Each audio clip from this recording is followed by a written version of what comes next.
sampaikan juga sudah disampaikan baik oleh Pak Dhani, Pak Jeneman maupun Bu Tirsa tadi ya. Tapi saya mau lebih konkret ke apa ya, isi tiap bab begitu ya, isi tiap bab dari buku yang tulis khususnya untuk pendidikan menengah atau untuk SMA begitu. Nah, ini buku-bukunya Bapak Ibu untuk covernya. Oke, jadi materi ajar yang kami susun untuk SMA itu jelas ya, karena kita pakai kurikulum merdeka, jadi disusun berdasarkan capaian pembelajaran. Kalau kelas 10 itu Bapak Ibu di fase E, dan kelas 11 dan kelas 12 itu di fase F ya. Jadi kalau SMP itu mungkin hanya satu fase, tapi kalau SMA dibagi dua ya, jadi ada fase E dan fase F. Nah, ini Bapak Ibu saya tidak perlu baca ya, jadi Bapak Ibu bisa lihat sendiri, mungkin bisa download atau apa tentang kurikulum merdeka, dan di sana ada ini ya, untuk setiap fasenya, capaian pembelajaran dalam fase E maupun F ya. Oke, baik. Kekakasan dari buku yang kami buat sama seperti yang sudah dijelaskan pembicara kita sebelumnya, materi disesuaikan dengan tahap perkembangan, itu jelas Bapak Ibu ya, khususnya remaja yang berada di jenjang SMA sekitar 15 atau mungkin sampai 19 ya, 18-19 tahun. Baik dilihat dari perkembangan kognitif, ego, juga iman. Saya tidak perlu menjelaskan ini, Bapak Ibu bisa banyak referensi tentang perkembangan ini ya. Oke, yang berikut juga yang menjadi khas, model pembelajaran dalam pembelajaran yang kami buat ini mendukung profil pelajar Pancasila ya. Ini adalah gaungnya kurikulum yang baru ini ya. Bersifat lintas disiplin dan tidak terikat pada mapel pak aja ya. Seperti contoh materi yang saya buat di kelas 10 itu misalnya tentang alam ya, bagaimana menjaga alam. Di sana ada aktivitas atau kegiatan bisa kolaborasi dengan pelajaran lain, misalnya di rekayasa atau biologi atau pelajaran-pelajaran yang lain. Jadi tidak hanya dari pelajaran PAK doang, kita bisa bekerja sama atau berkolaborasi dengan pelajaran lain, dan ini juga merupakan gaung dari kurikulum ini.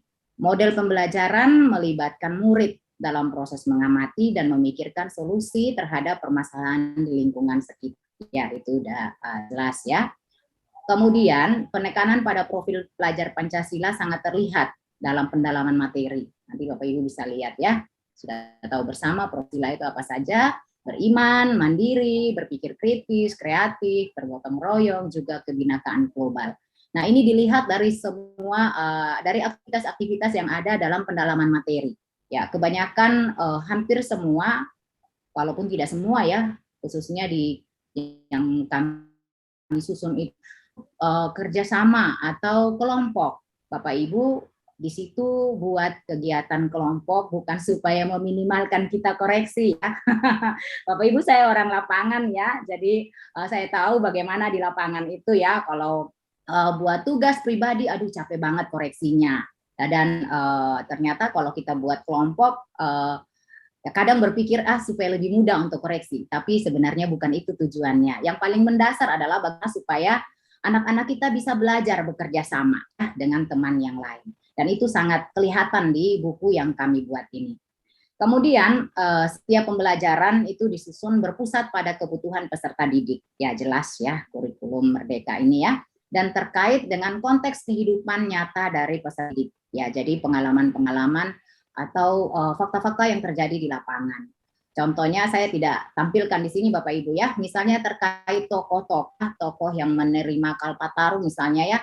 Saya cari dari berbagai berbagai provinsi mewakili.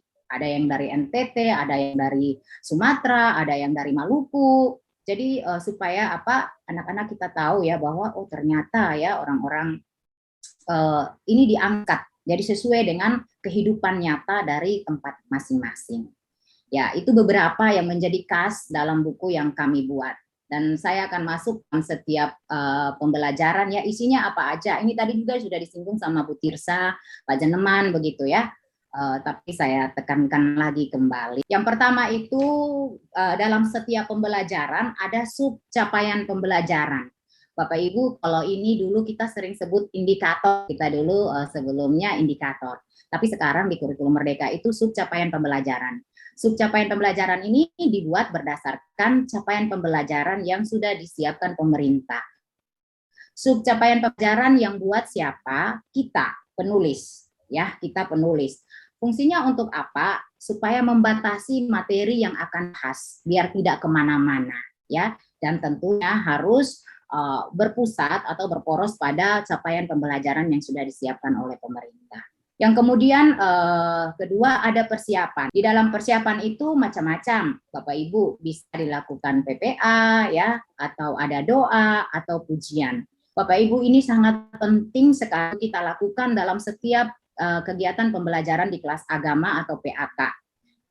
Saya mengajar di Semak Penabur Kota Tangerang, Semak Penabur Jakartanya di kami itu sama mungkin dengan Bapak Ibu guru ya, punya pelajaran agama itu 1 minggu itu 3 jam pelajaran ya. Kalau onsite kami 3 kali 45. Kalau online karena kami PJJ dengan COVID ini jadi 3 kali 30 menit setiap minggu. Dan saya selalu kami ya, bukan hanya saya, kami selalu dibagi dua pertemuan 1 minggu. Ada yang 2 jam, ada yang jam pelajaran.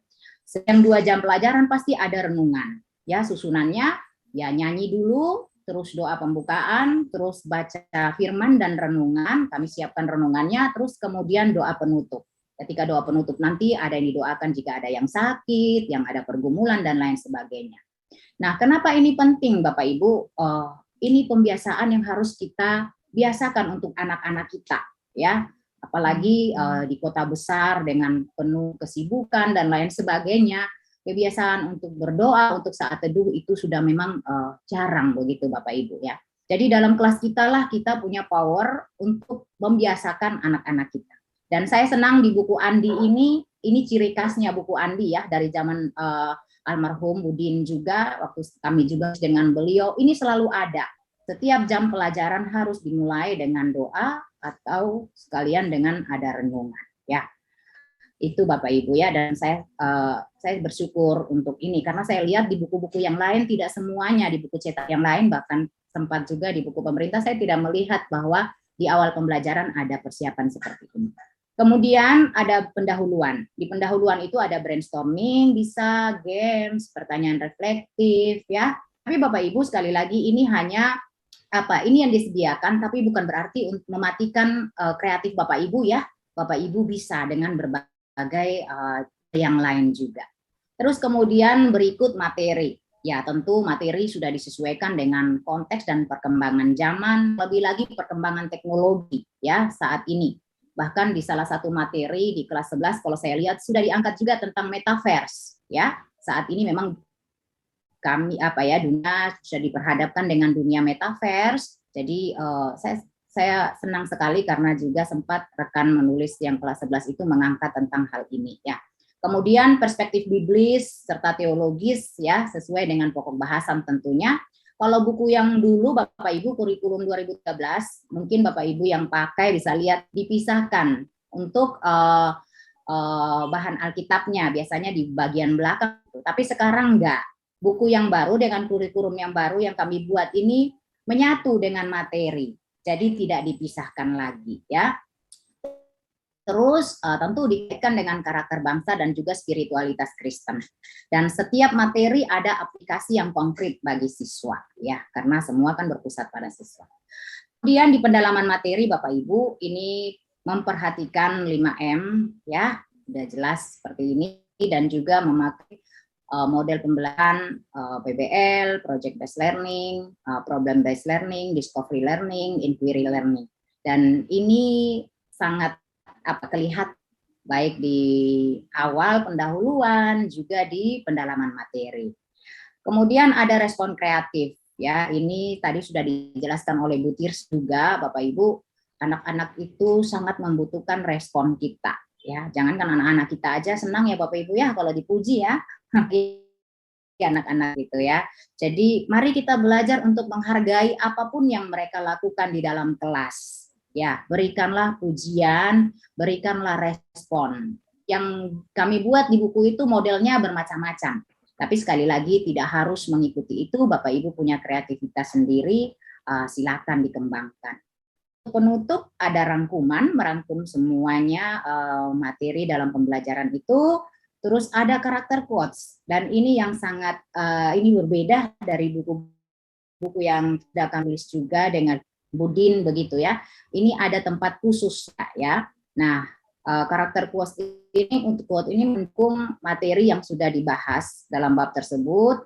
Nah, tujuannya apa? Selain juga untuk membangun karakter peserta didik, juga untuk memberikan motivasi, inspirasi, bahkan juga untuk pengingat ya bagi peserta didik, dan saya rasa bukan peserta didik saja, tapi bagi kita juga guru yang mengajar.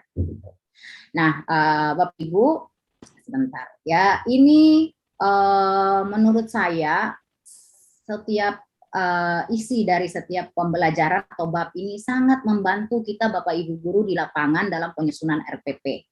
Saya orang lapangan Bapak Ibu, jadi saya tahu buat RPP itu lebih berat daripada ngajar.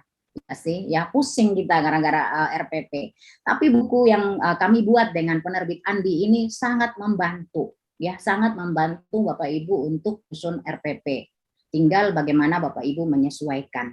Dan memang kami banyak kegiatan di dalam buku ini, tapi bukan berarti terus Bapak Ibu harus pakai semua itu, tidak juga ya. Silakan dan disesuaikan dengan kondisi, dengan keadaan, dengan konteks Bapak Ibu atau tempat Bapak Ibu mengajar. Dan ini juga yang baik Bapak Ibu dari buku ini, kegiatan dalam pendalaman materi bisa dipakai oleh guru untuk pengambilan nilai. Ya, kan pengambilan nilai bukan lagi hanya apa ya soal ulangan yang A B C D E begitu ya, tapi sudah bisa dengan tugas, penugasan yang bentuknya.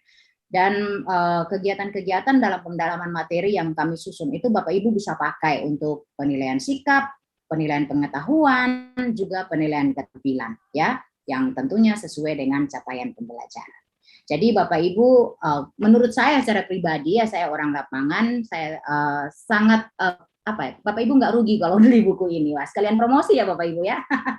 Ya, Bapak Ibu nggak rugi kalau beli buku ini, tapi bukan berarti ada buku dari pemerintah perlu, atau buku ini sudah ada nggak perlu dari pemerintah, enggak ya. Biasanya di daerah dapat buku dari pemerintah, bahkan bisa di-download gratis begitu ya.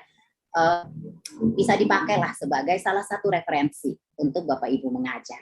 Karena sangat detail dan enak banget lah kalau jadi guru pakai buku. Oke, ya. Oke Bapak Ibu, itu saja dari saya. Terima kasih, Tuhan memberkati. Ya, saya kembali. Terima kasih.